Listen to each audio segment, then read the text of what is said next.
Alright, what's going on, guys? Got a video for you today. This is going to be on this little guy. This is the Wee Knives Banter. And, again, I don't get funded by anybody. As just a regular Joe Blow doing videos on YouTube. So this knife has been out for a long time now. This is probably not the first video you've seen. And there's a lot of videos out there that will give you the answers you want. But hey, I thought I would give you guys my impressions on it. Tell you what I think. So this when this first came out, honestly, I did not like it. I thought it looked like a brick. It just, the whole thing was too wide for me. Like, I just thought, really, what's the hype? Like, I don't understand why people like this knife.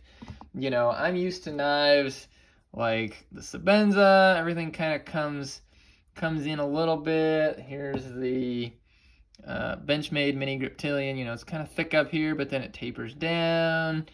Those are the knives I kind of am used to, and this thing was just like a solid brick. So I didn't get one for a long time, and I just thought it was like, it's not my thing. I don't get it. And I finally decided to try to get one. And of course it is a Wee, which those of you know, Wee Knives is a Chinese company, but they do kind of like the high-end Chinese work. We're not talking Sebenza quality, but from a production knife company, Wee Knives does excellent work.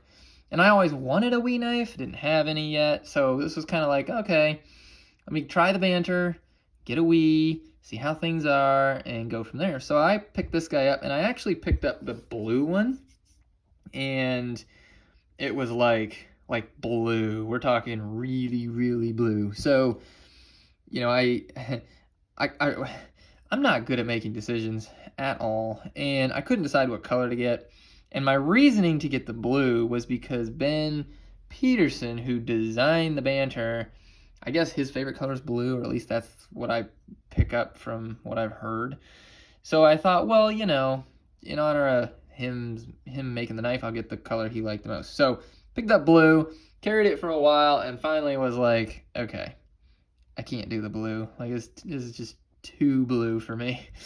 So I talked to a buddy on Instagram who had done some writ-dyed scales, or had writ-dyed some scales, and so he gave me some tips and watched some YouTubers, and I decided I'll go ahead and give it a try. So I took this guy all apart, cleaned up the scales. There's a liner in there on that side, and there's a little bit of a liner on this side. So I took everything out, and I writ-dyed the scales, and it looks black on camera, I'm sure, but it's actually not quite black. It was supposed to be like a purplish color. So like, you can tell with this, like, this is black. It's so close to black, but it's not quite black. I could have stopped, a little sooner on dipping them in the water, but I left them in to get to this point. And I like it. It's different. It's not black, but it is close. So totally fixed the blue. You can see there, like, it's completely, there's no blue. So like, it's pretty cool. So yeah, I kind of have my own little color going on here. But I love this, I guess, satin blade. Like, that is just almost the perfect blade. Like, see here, you've got like this shiny, blade. I'm not a big mirror person. I actually like this finish right here. Stonewash, satin, I don't know. I don't know what it's called exactly, but look it up. Again, this is just my impressions on the knife, so not super detailed. But yeah, love the blade. Really love this blade shape. One of my favorite blades is the Spyderco leaf shape blade. And I had a Sage 5 lightweight with the leaf blade. I just love the look of it. I love everything about it. Some people might need a slightly more point on their blades to get into stuff depending on what they're doing. So I totally see where this may not be for everybody, but I personally really like this blade. It's probably one of my favorite things about this knife, and it's great. It's a liner lock. No, nothing. I mean, it's just a liner lock. It is. Oh, you can tell here. You really like you can't really get in there. There's not a good cutout here. And so what you're left pushing on are these kind of sharp little things. So I tend to kind of do this, use a nail, and drop it down. I guess you could call that a little negative. Look over here at the baby, and you'll see how he kind of lowered this scale more so you can get your hand on the, get your hand on it. So yeah, I could say that's a little bit of a negative on this guy. It's not, I mean, you can do it. It just like it just digs in your hand. It's not comfortable. So anyway, so yeah, it's let's get to the clip side here. It says Banter, kind of like, okay, that's fine. And check this out. This is like ProTech. I don't know if you guys know much about ProTech. One of the best things about ProTech knives, obviously they're great quality and all that, but their pocket clips are stunning because they seat the clip down into the scales. The screws are recessed down in there. That it should be on almost every knife. Like, that's just beautiful. It deep carries completely in the pocket. Excellent, excellent on the pocket clip. And you know, I would say also on the G10, whatever, yeah, I think this is G10. And the liners, like, very solid feeling. There's no solid liner on this side. I think it is on, yeah, this side. But you have like this area back in there. There you go, you can see.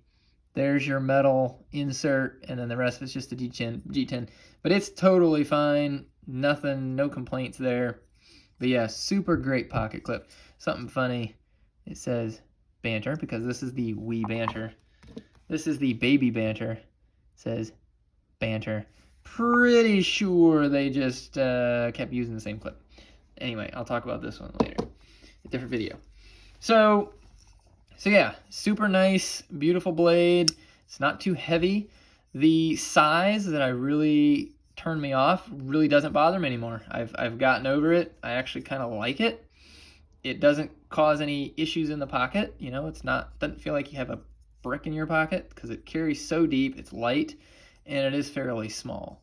You know, this is not a large knife. Let's get a mini Griptilian in here. So, you know, it's totally not too big.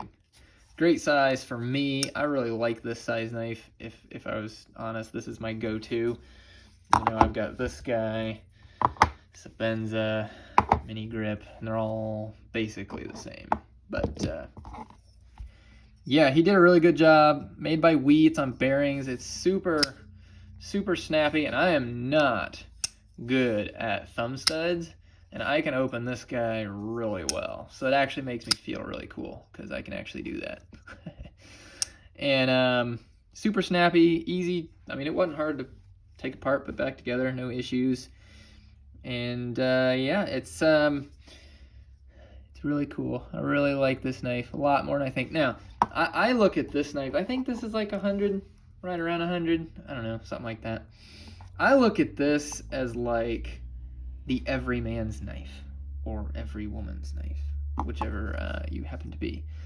I think that this, you know, I think this knife really, it's great action, great size, deep clip, good, you know, good steel, good, everything about this knife for $100 is excellent. It's fine. You know, it's a little hard to close. I'll give it that. That'd be my number one complaint. There you go. Is closing it. But, you know, this knife is just, it's great. And I've learned to appreciate inexpensive quality knives more. Some of you guys know, you know, I've got this guy over here, the Sabenza. Sabenzas run you about 400, let's just say. And you're getting, you know, excellent, USA made, tight tolerance, great, great, great knife. I've had Grimsmo Norseman, I've had Conegaris, I've had the Holt Morpheus. My coworker had a Grimsmo, not the Norseman, the Rask. So I have owned and handled your $1,000 knives, and I think in doing that, there's definitely a, justified reason that they cost that much. I personally think the Sabenza 400 is not overpriced. I think this knife and what it represents, it deserves the price that it's going for. And I think the other knives do as well. The Holt's Morpheus, again, $950. It's on a different level than this. But owning those knives, I think, has allowed me to now kind of appreciate a knife like the Wee Banter. Because, like, back in the day when, I was starting out and I had Spyderco's and Benchmade, and these are great knives. These are all the knife that you really, really need.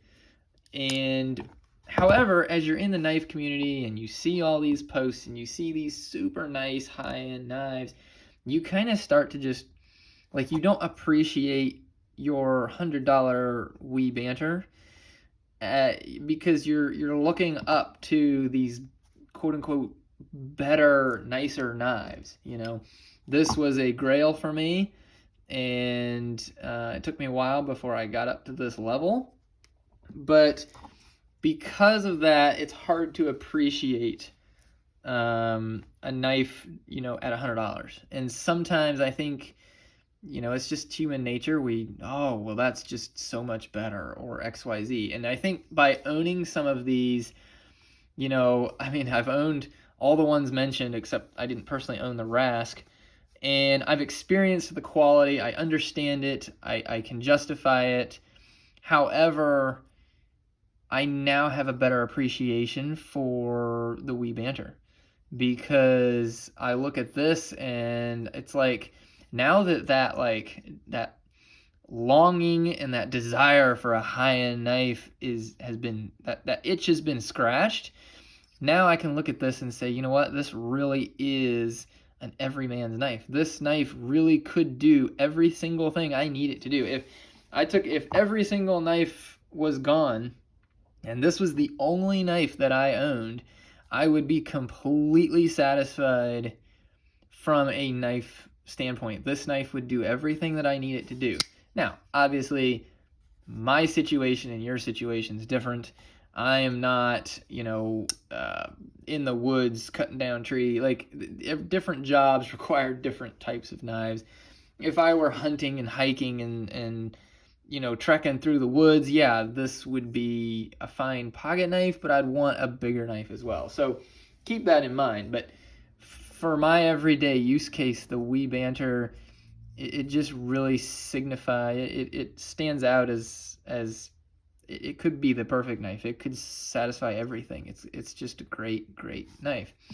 So kind of a ramble there, but yeah, I think if you're in the market for, if your budget is 100, 150, and you're looking for something that you can just throw in your pocket and, it's there, it's light, and it's reliable, it's well made, like this is very well made, then definitely consider the Banter. No, nothing but the no relief cut out here to really say about it. But I've really grown to like it, really grown to appreciate it, and it is one of my favorites, in the collection. I have a lot of sentimental knives that I like for sentimentality reasons. This one I don't have any sentimental attachment to, and I just like it because of what it is. So that says a lot about it, and I think you guys should check one out if you haven't. Definitely try Rit dyeing it if you want to get the blue one and then tweak it, do whatever you want to with it. It wasn't too hard, but you know, lanyard hole if you like that kind of thing. Doesn't really get in the way. Deep clip. Just great, guys. So there you go. Hope that was entertaining. Hope you got something out of that. I know it was a bit of a ramble, but yeah, let me know if you have any questions or any thoughts. So I appreciate it. Thanks, guys.